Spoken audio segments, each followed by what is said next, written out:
Irmão, você é muito bem-vindo a esse lugar, amém? Não existe outro lugar no planeta onde eu gostaria de estar nessa manhã, a não ser a casa do Senhor. É muito bom estar aqui com vocês. Não é jargão, irmão, é verdade. Quando eu fiz aniversário, minha esposa chegou em mim e falou: "E aí, a gente vai sair para onde?" Aí eu falei para ela: "Para a igreja. É o melhor lugar para a gente comemorar, para a gente se alegrar, para a gente se entristecer, para a gente fazer qualquer coisa. A igreja é o melhor lugar do planeta." Irmão, semana que vem, você que é um casado, você tem um compromisso com o seu cônjuge e um compromisso com esse lugar, amém? Teremos o nosso congresso. Quem vai aí para o congresso? Quem já pagou? Paga, irmão. Sexta-feira. Sexta-feira que horas, pastor? Sexta-feira a partir das 19h30. 19h20, segundo a irmã Fátima. 19h20. Irmãos, 19h20 é 19h20, amém? Senão a gente vai ter que começar a deixar o Gil lá na porta. Os músicos chegam 19h21, já era, não canta. 19h20, irmão. Irmãos, vamos compartilhar um texto da palavra de Deus. Está em 1 Timóteo. Na verdade, está em 2 Timóteo. Capítulo 1, versículo 7. Irmãos, é uma palavra forte, é uma palavra desafiadora. E se você permitir que Deus fale ao seu coração, você vai sair abençoado para o resto da sua vida. Amém?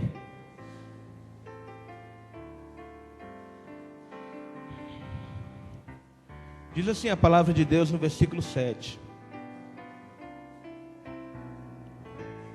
Porque Deus não nos tem dado espírito de covardia, mas de poder, de amor e de moderação. Vou ler novamente. Porque Deus não nos tem dado espírito de covardia, mas de poder, de amor e de moderação. Você pode virar para o seu irmão e dizer para ele: Deus não tem te dado espírito de covardia, mas de poder, de amor e de moderação. Agora olha para o seu irmão e fala assim: porque Deus não tem me dado espírito de covardia, mas de poder, de amor e de moderação. Agora feche seus olhos. O Senhor Jesus não tem te dado, não tem nos dado espírito de covardia, mas espírito de amor, espírito de poder, espírito de moderação.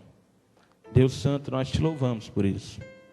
Nós te agradecemos, ó Deus, porque o Senhor é um Deus que é todo poderoso, mas o Senhor escolheu contar conosco para fazer coisas extraordinárias nessa terra. Pai Santo, eu te louvo por esse privilégio. E eu te peço que o Senhor seja conosco, nos abençoe e nos acompanhe. Em nome de Jesus. Amém. Você pode abrir os seus olhos.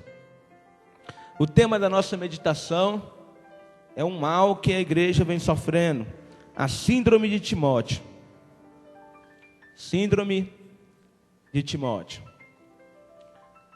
Irmãos, quem foi Timóteo? Timóteo, ele vivia numa cidade chamada Listra, região da Galácia, lá nos Gálatas, região da Galácia. Ele se converteu provavelmente durante a primeira viagem missionária de Paulo, embora ele já ouvisse do Evangelho desde criança. Paulo menciona na sua carta que a mãe de Timóteo era uma grande mulher de Deus, e a avó de Timóteo também foi uma grande serva de Deus. Filho de pai grego, filho de mãe judia. Então ele aprendeu tanto da palavra, como também obteve conhecimento de filosofias e outras coisas. Então Timóteo, ele não era qualquer um. Já na segunda viagem missionária de Paulo, ele resolve ser um crente diferente. Ao ser convidado pelo apóstolo a estar com ele nessa viagem, ele não pensou duas vezes. Ele foi junto. Mais ou menos uns 4 anos depois do seu primeiro encontro com o apóstolo, ele vai junto e desenvolve todo um trabalho. E quando nós lemos as cartas, eu não sei se você já parou para ler, você que é líder, você precisa estudar as cartas, as duas, a Timóteo. Quando eu leio as cartas que Paulo escreveu para Timóteo, eu vejo um pai escrevendo para um filho. Eu vejo um amor todo especial, onde Paulo muitas vezes chama Timóteo de meu filho, meu amado em Cristo. E nós entendemos que Timóteo não se tornou somente um discípulo, mas com o passar dos anos, ele se torna também um grande amigo do apóstolo Paulo. Paulo, nos seus últimos momentos, aquilo que ele acreditava ser os seus últimos momentos de vida, ele resolve falar com Timóteo, ele resolve escrever para Timóteo. E ele fala: olha, Timóteo, vem ter comigo. Vem ter comigo porque a coisa não está boa, não. Tem gente que está desviando, as pessoas estão me abandonando. Só Lucas permaneceu firme aqui comigo. Alguns foram fazer trabalhos em outros lugares, outros se afastaram da fé. Então vem ter comigo. E traz a capa, traz os pergaminhos. Ou seja, Timóteo tinha acesso a pertences pessoais do apóstolo. Mas esse grande homem de Deus precisou ouvir essa palavra. Foi para Timóteo que Paulo falou: olha, porque Deus não tem dado espírito de covardia, mas de poder, de amor e de moderação. Por que Timóteo escrevera isso para Timóteo? Por que Paulo escrevera para Timóteo? Porque Timóteo, com o passar dos anos, ele se deixou contaminar por esse espírito de medo, de covardia. E por que isso aconteceu? Em determinado momento do ministério, Paulo enviou Timóteo para uma igreja que estava problemática, igreja que estava passando por muitas lutas, havia muitas divisões naquela igreja de Corinto. Os corintianos não eram fáceis, né? Naquela época, desde então, né?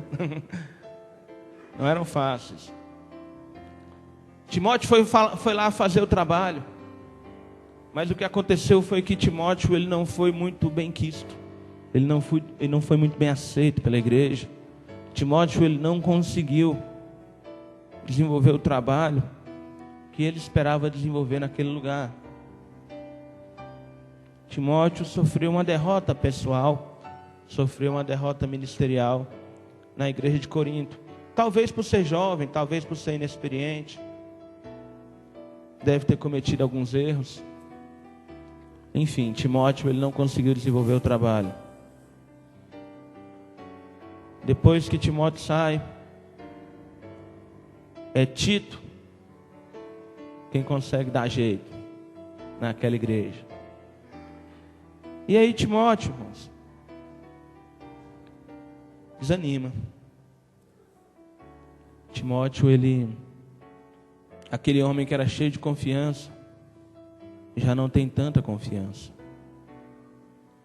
Aquele homem que achava que podia mudar o mundo, já não acha mais que pode mudar o mundo. Aquele menino que fez viagens missionárias, enfrentando coisas absurdas, enfrentando perigos, enfrentando naufrágios, enfrentando perseguições, ele já não se vê mais capaz,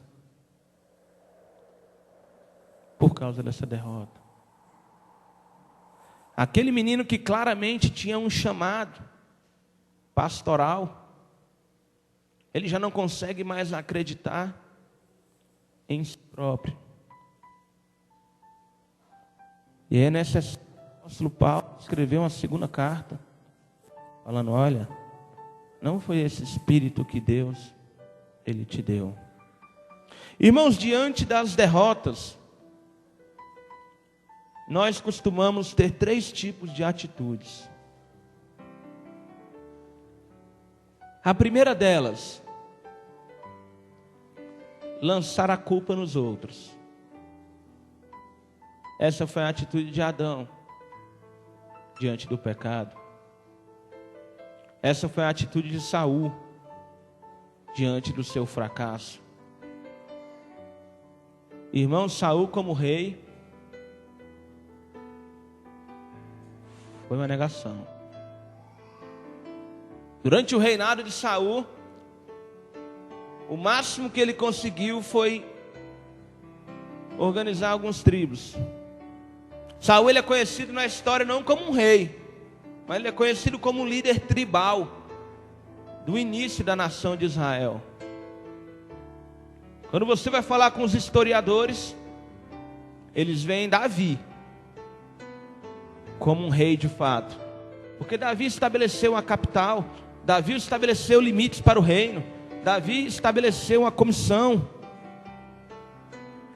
Davi arrumou a casa. Saul foi somente um líder tribal, somente um homem que estava à frente nas batalhas. E mesmo assim ele fracassou. E diante do fracasso ele falou para o profeta Samuel, não, foram os soldados que queriam trazer as ovelhas. Ele lançou a culpa nos outros, como se ele não tivesse autoridade sobre os soldados. Então essa é a nossa primeira atitude. Nós líderes, quando a coisa não vai bem, a gente tem um monte de gente a quem culpar. Ah, mas ninguém quer nada, ninguém está nem aí para nada, ninguém me ajuda, ninguém anda junto, ninguém. Segunda atitude que nós costumamos tomar diante de uma derrota, desistimos e ficamos frustrados. Eu não sei por qual motivo, mas o Espírito Santo ele tocou no meu coração para falar um pouco mais disso. Semana passada eu comecei a falar, eu contei para os irmãos a experiência que tive diante de um grupo familiar. Aí quando foi à noite, a Juliana até brincou comigo. A Juliana falou, você não me ama mais. Eu falei, é porque você era daquele grupo. Toda vez que eu te vejo eu lembro dele. Eu pertenci àquele grupo. Irmãos, mas a gente fica frustrado, a gente desiste. Vamos falar um pouco disso, vamos falar um pouco de grupo.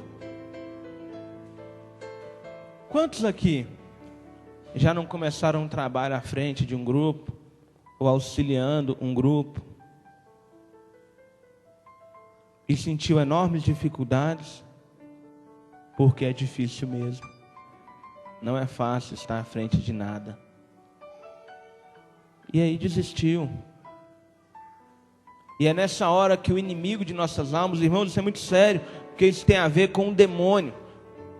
Quando o apóstolo Paulo fala, Deus não nos deu espírito de covardia. Irmãos, se não foi Deus quem deu, da onde que vem esse espírito?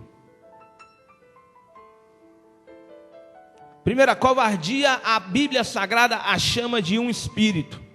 Ela não é um sentimento, ela não é uma emoção, ela é um espírito. E ela é um espírito demoníaco.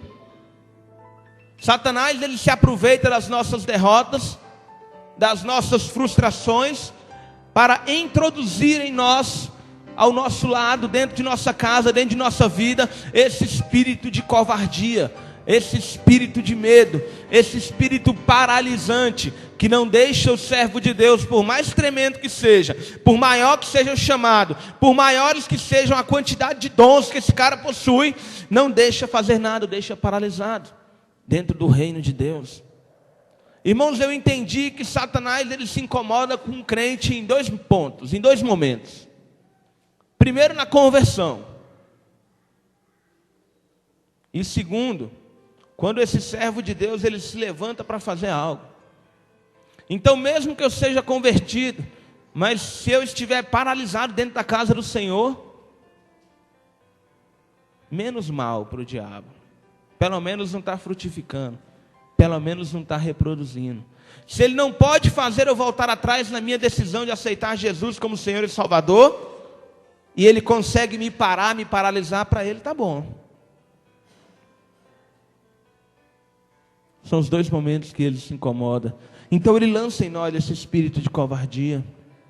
E aí nós passamos a nos achar incapazes. Nós passamos a achar que é muito para nós. Que na verdade aquele fracasso foi porque na verdade eu nunca deveria estar ali. Não é o meu lugar, aquele ministério não é para mim. Irmãos, quantos trabalhos fechados. E pior do que os trabalhos fechados, quantas pessoas frustradas com os outros, frustradas consigo mesmo, e por que não dizer frustradas com Deus? E aí nós olhamos para o lado, aquele outro grupo familiar se desenvolvendo, e a minha frustração aumenta. Irmãos, ontem nós fizemos uma festa aqui nesse lugar. Eu contei 30 pessoas que vieram receber aquela oração quando o pastor os convidou. 30 pessoas que se converteram nesse período. Mas a igreja não estava tão cheia. Você quer saber por que a igreja não estava tão cheia? Por isso. Frustração. Diante da minha frustração que tive no meu trabalho, eu simplesmente deletei esse culto da minha agenda. Não, eu não quero, não tenho com que me alegrar. Eu não quero estar ali, esse culto não é importante. Por isso a quantidade tão grande de crentes, de pessoas da nossa igreja, pessoas antigas na igreja, por isso a quantidade grande de pessoas que não estavam presentes. Frustração. Irmãos, sabe o que mexe comigo a respeito de frustração? Que quando nós olhamos a história da humanidade, pessoas que muitas delas, sem Deus, elas se tornaram pessoas famosas, por vencerem a frustração. Napoleão Bonaparte foi um grande homem na França, ele é idolatrado na França até hoje. Mas era um carinha de 1,60 m. Não dá para ser soldado. Hoje é tudo na base da bala, hoje é tudo na base do computador. Naquela época não, as lutas eram no braço, eram na espada, era corpo a corpo. Então um carinha desse não serve para ser um soldado. Ele conseguiu vencer isso. Se tornou não somente soldado, se tornou um general. Não somente um general, se transformou em imperador da França. Eu estava pesquisando e eu vi que o Michael Jordan foi dispensado do time de basquete do colégio. Porque isso não era para ele, não levava jeito. Não, filho, vai estudar. Vai arrumar outra coisa para você fazer. Porque isso aí não é sua praia, não. Né? Você até parece, você até tem porte de um jogador de basquete, mas não passa disso.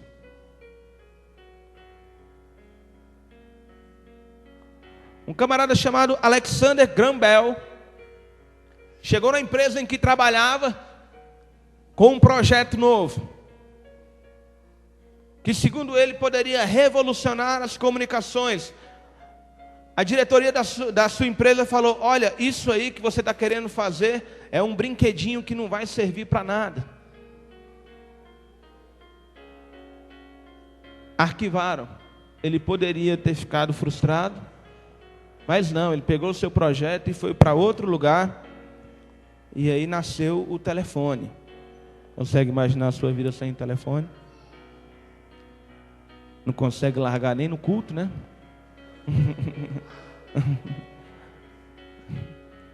Mas se esse homem tivesse desistido, se ele tivesse se frustrado, teria deixado para lá. Albert Einstein não foi aceito na escola politécnica, lá na Alemanha, porque dizia que ele era um menino muito lento no seu raciocínio. No início do século XX, final do século XIX, ele era ridicularizado na comunidade científica por causa da teoria da relatividade. Hoje ele é conhecido justamente por causa da teoria da relatividade. A história diz que durante 3 oportunidades, Steven Spielberg não foi aceito na escola de teatro, porque aquela não era a praia dele. Não servia para aquilo. O Cafu, que foi lateral direito da seleção brasileira, pentacampeão, ele por 7 vezes foi dispensado na peneira, onde os times não aceitaram. Falaram, não, cara, caça uma lavagem de roupa para tu, futebol não. E tantos outros, irmãos. Charlie Chaplin diziam que ele não levava jeito para atuar, que ele era sem graça, que ele não conseguia expressar suas emoções. Vocês leram a história recentemente. Steve Jobs foi demitido da própria empresa porque não tinha criatividade. Empresa que fundou, foi demitido. Todos esses homens, eles poderiam ter desistido. Existia um homem na história que ele sonhava em substituir os cavalos por máquinas. E Henry Ford foi muito ridicularizado por isso. Isso que nunca aconteceria. E hoje a potência dos motores de carro são dadas em cavalos. O motor tem tantos cavalos só por causa de Henry Ford. E ele tem uma frase tremenda. Ele fala que os insucessos nada mais são do que oportunidades para recomeçar. Irmãos, esses homens, todos eles em sua maioria, conseguiram vencer as suas frustrações e conseguiram realizar grandes feitos com a própria força. Eram homens sem Deus. Eram homens que só dependiam de si mesmo, que só dependiam do seu conhecimento e do seu esforço. E esses homens conseguiram vencer. Eles são conhecidos justamente por aquilo que as pessoas acreditavam ser a sua maior deficiência.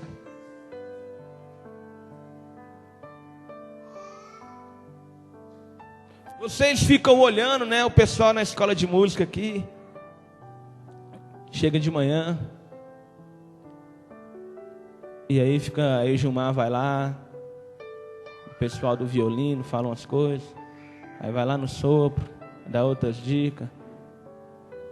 Aí vem aqui no altar, paga um sapo para Brenda, porque o canto tá ruim.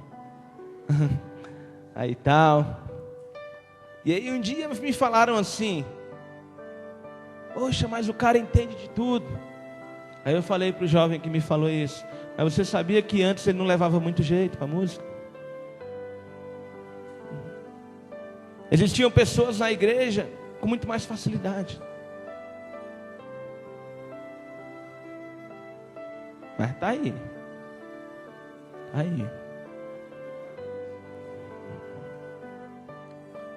Irmãos, em que momento você parou? Em que momento a obra de Deus ela se transformou tão difícil?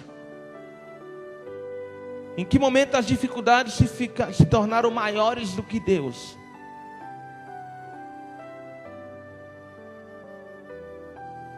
Em que momento que isso aconteceu em sua vida.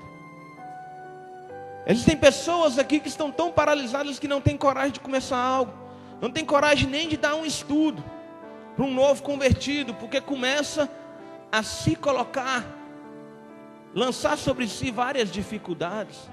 Ah, eu sou muito novo. Não, eu sou muito velho. Não, eu cheguei agora.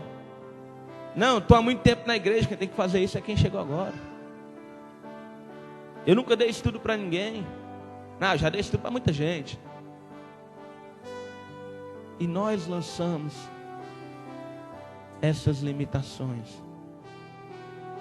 Eu estava falando ontem aqui, a primeira vez que eu dei estudo para uma pessoa foi para o Tiago. E o Tiago, ele foi batizado junto comigo. Eu tinha 2 meses de crente. E ninguém pediu, eu fiz questão.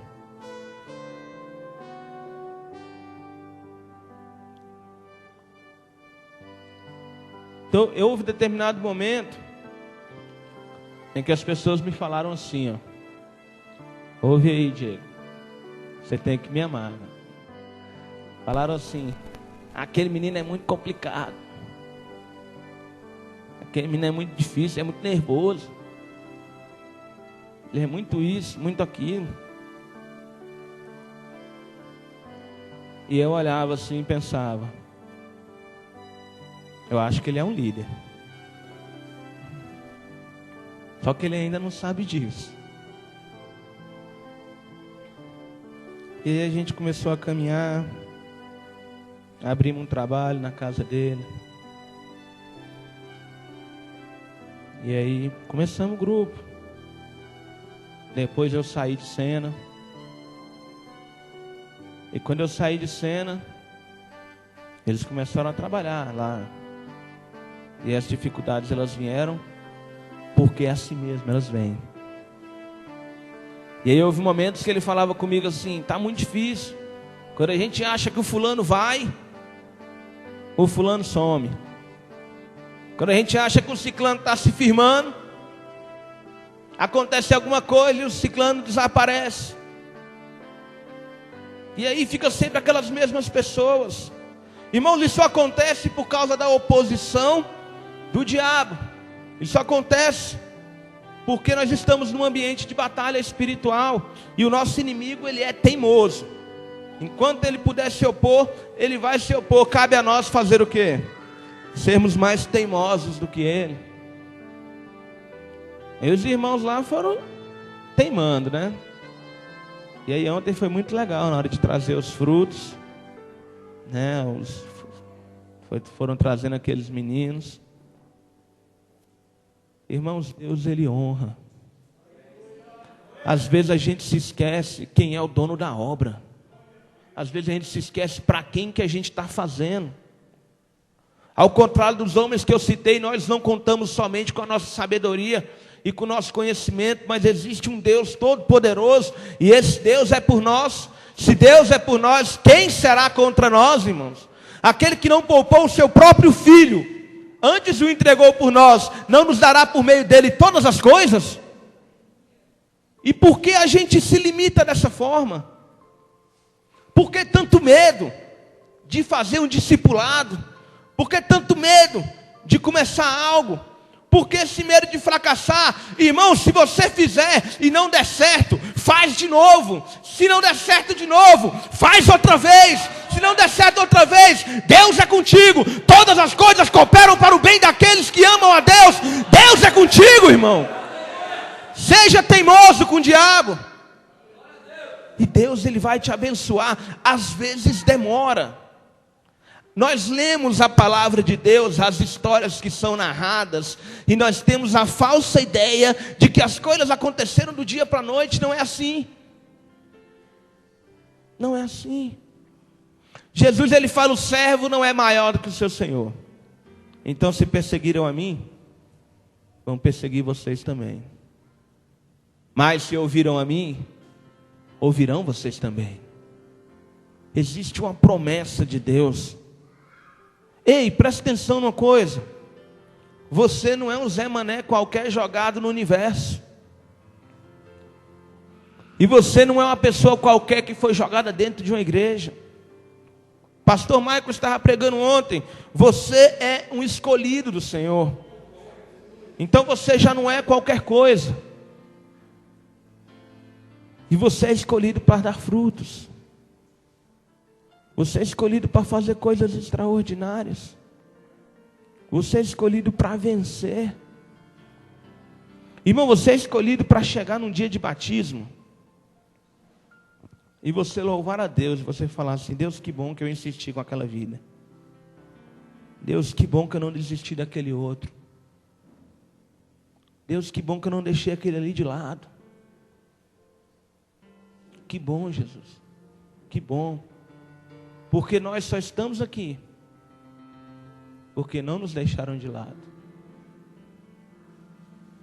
Se você parar para pensar, existiu um dia, pelo menos um dia, na sua vida, onde a coisa estava muito feia e alguém apareceu. E alguém, inspirado por Deus, te trouxe de volta. Existiu pelo menos um dia. Está na hora, irmãos, está passando a hora de nós sermos esse alguém. Irmãos, nós somos chamados com essência para isso. É lindo ver o pessoal dançando. É lindo ver o ministério de louvor. É muito bom ver as pessoas ali antes do culto orando, os intercessores. É importante demais o trabalho feito pela tesouraria. Todos esses ministérios internos, todos esses ministérios que são realizados dentro da igreja, durante o culto, eles são de extrema importância. O culto não é a mesma coisa sem esses ministérios. Agora, a essência do crente não é nenhum deles. Porque nós somos chamados para levar outras pessoas para a presença de Deus. Nós somos chamados para isso, irmãos. O problema é que levar uma pessoa à conversão é extremamente difícil.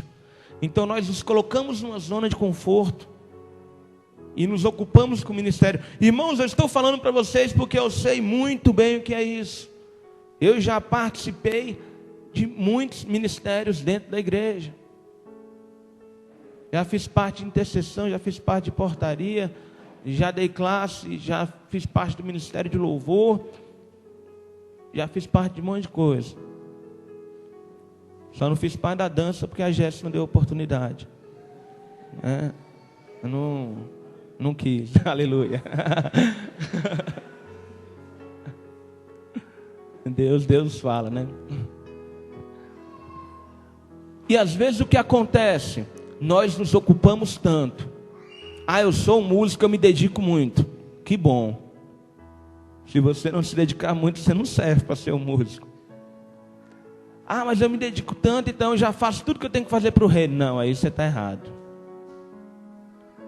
Uma coisa nunca vai excluir a outra. Quem foi que disse que porque eu faço algo dentro da casa de Deus eu não posso fazer mais? Quem foi que disse isso para nós? Irmãos, Deus Ele nos chama nesse tempo. Estamos começando o ano de 2014. O sétimo ano. O sétimo ano é o ano de milagre.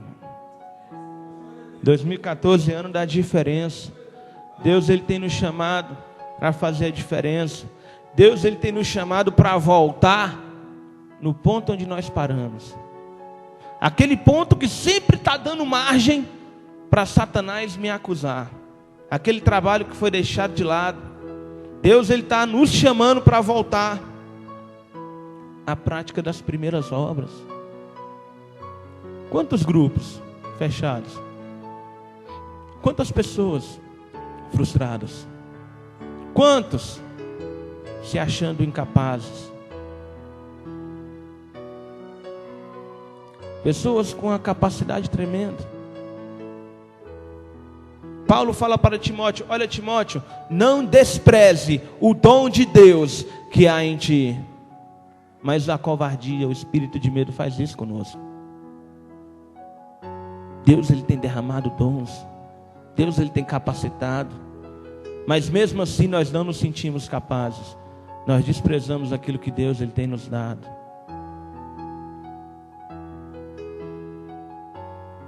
Irmãos, existe uma unção sobre a sua vida. A história diz que Timóteo, ele tomou a terceira decisão. Qual é a terceira decisão? Persistir até a vitória chegar. Vamos ler um texto? E esse texto ele vai falar muito com você. Está em Provérbios, capítulo 23.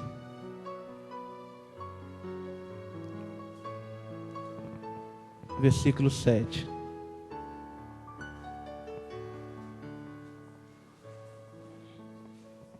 Quem define quem eu sou? Quem define o que eu posso fazer? Quem define até onde eu posso ir? Quem define o que eu não consigo fazer?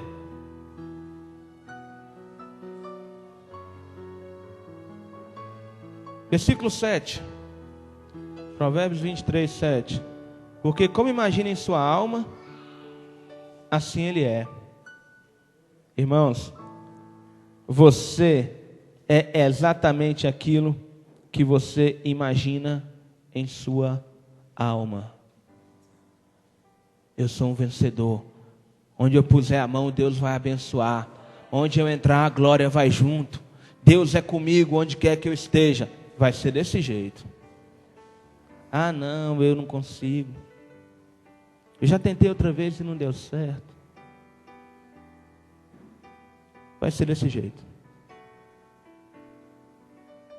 Assim como imagina em seu coração, como você se imagina em sua alma, assim você é.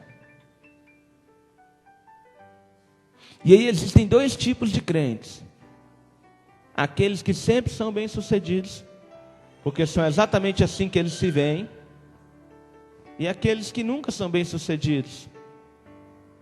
E desistem de fazer qualquer outra coisa, porque nunca dá certo. Porque é exatamente assim que nós nos vemos. Porque um dia você sofreu uma derrota. Irmãos, derrota faz parte do cardápio. Derrota faz parte da história. Na semana passada nós estávamos falando aqui de Josué. Até ele sofreu uma derrota. Ele poderia fazer como fazemos. Vamos invadir as outras cidades ao redor. A cidade de Ai, deixa ela para lá. Lá a gente não consegue. Poderia fazer dessa forma. A palavra de Deus também fala do rei Davi, o grande rei Davi. Davi que enquanto fugia de Saul, um líder nato, ele conseguiu juntar ao seu redor muitas pessoas. Pessoas amarguradas de espírito, pessoas desamparadas, pessoas desesperadas, pessoas que ninguém dava nada por essas pessoas. E o rei Davi acolheu essas pessoas, ele acreditou que Deus estava enviando essas pessoas para ele.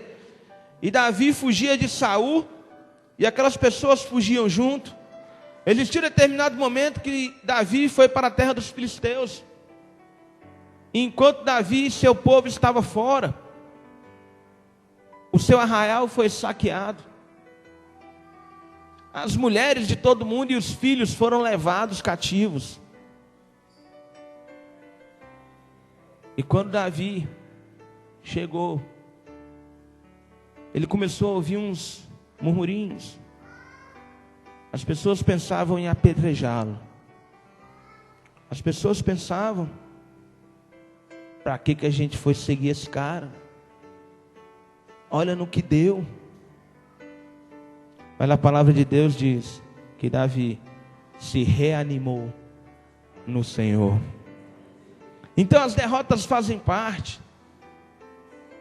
Se Davi não tivesse se reanimado no Senhor, ele nunca teria se tornado rei. Pergunto para a igreja: Davi nesse tempo já havia sido ungido rei? Já, ele foi ungido rei jovenzinho.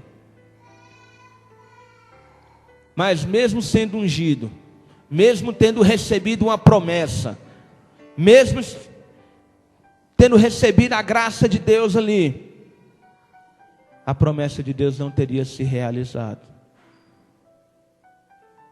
Porque aquele homem ia estar lá morto, apedrejado. Eu tenho promessa de Deus na minha vida. E aí eu te pergunto, você tem promessa de Deus na sua vida? Só existe uma pessoa que impede a realização das promessas de Deus em nossas vidas. E esse alguém não é o diabo é um Zé Mané, irmão. O diabo não pode fazer quase nada que ele quer fazer. Ele pudesse, ele nos matava. Mas não pode, não tem autorização para isso. Essa pessoa sou eu, é você. Somos os únicos capazes de impedir o agir de Deus em nossas vidas. Somos os únicos capazes de impedir as promessas de Deus em nossas vidas. Só Davi poderia impedir a sua própria unção.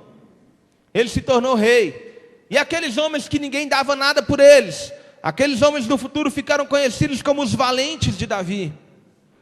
Homens que não serviam para nada, se transformaram em homens grandes dentro do reino. Porque perseveraram. Porque prosseguiram. Porque continuaram. E a história diz que Timóteo, ele venceu. Do pastor fracassado da igreja de Corinto, do pastor derrotado da igreja de Corinto, que não foi aceito, Timóteo, ele é conhecido como bispo de Éfeso.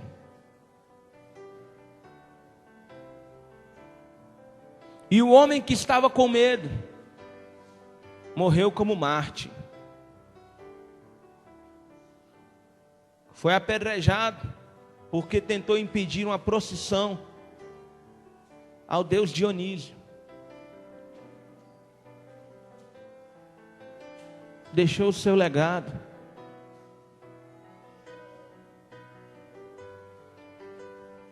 E eu e você?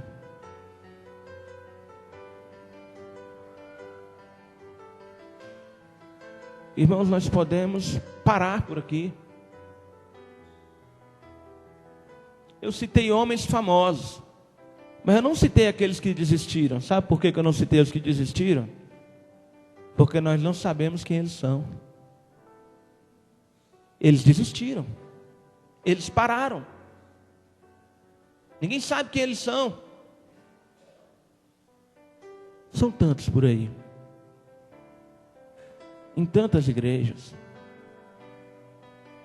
Irmãos, nós temos o Senhor. Nós temos Deus. Nós temos a força mais forte do universo. Irmão, você já parou para ver algumas fotos do universo? Existem mais de 150 galáxias. E a palavra de Deus diz que Deus governa tudo isso com a força do seu poder. Irmãos, se Deus ele cuida de todo o universo, se Deus ele cuida de todas essas coisas com perfeição, imagina o que ele pode fazer na minha vida. Imagina o que ele pode fazer na sua vida. Não, nós não conseguimos imaginar, sabe por quê? Porque estamos travados, estamos paralisados. Porque um dia nós sofremos um insucesso. Eu quero te convidar, irmãos, a se colocar de pé.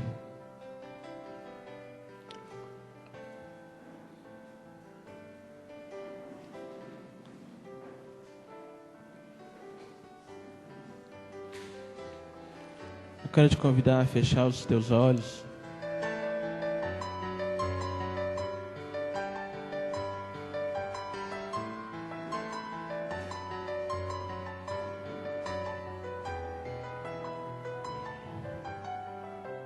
E responder para você mesmo.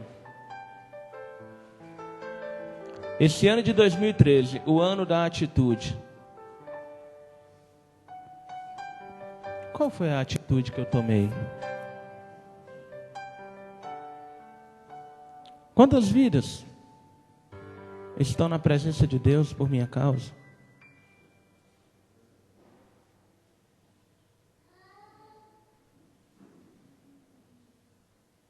De repente você tem muito o que festejar. De repente não. Mas eu quero falar com você que não tem o que festejar. E aí, vamos fazer o quê? Colocar a culpa nos outros? Vamos chutar o balde? Ou vamos vencer em 2014?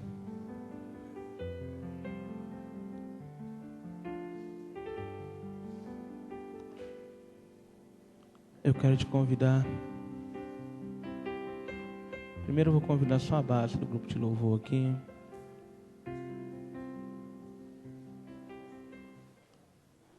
E eu quero te convidar a orar. Você pode orar aqui na frente, no altar do Senhor. Você pode orar no seu lugar. Mas a nossa oração é: o que eu vou fazer, Senhor? Eu vou me reanimar no Senhor?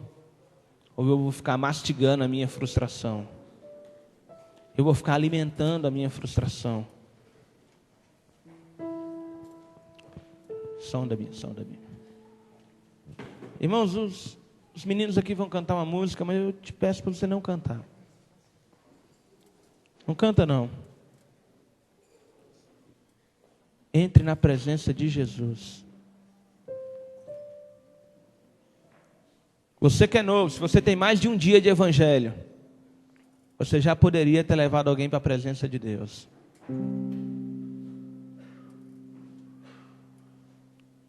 Você já poderia. Irmãos, nós temos tudo.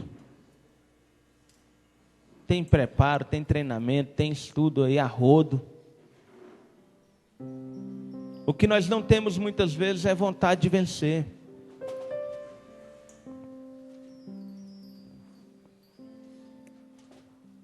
Então ore ao Senhor, irmão. Ore ao Senhor. 2014 tem tudo para ser o ano da diferença em tua vida. O ano onde Satanás vai ser envergonhado através da sua vida.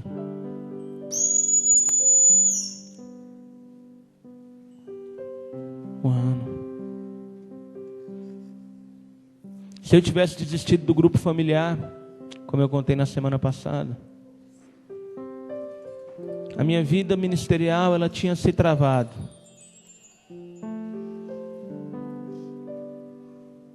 Na manhã de hoje eu estaria em qualquer lugar, mas eu tenho certeza que nesse púlpito não estaria. De repente no banco, remoendo minhas mágoas. De repente jogando futebol. Menos aqui. Então uma decisão pode mudar o nosso destino. Uma decisão pode mudar as nossas vidas e principalmente as vidas de outras pessoas. Quantas pessoas foram salvas através do ministério de Timóteo? Porque ele venceu. Ele venceu. O bispo de Éfeso venceu. Ore ao Senhor. Eu só te peço uma coisa, irmão. Não ore com a sua mente, senão você vai se perder na sua oração. Esse é um momento de batalha. Ore como se você estivesse numa batalha. É guerra espiritual. Irmãos, nós estamos falando de um demônio. Você pode abrir a sua boca e repreendê-lo. Espírito de covardia, você está repreendido em minha vida. No nome de Jesus, nós estamos tratando de uma entidade espiritual do mal. E os irmãos vão cantar esse coro justamente para você poder orar à vontade. Ninguém vai ficar ouvindo a sua oração. Aleluia. Vamos lá, pessoal.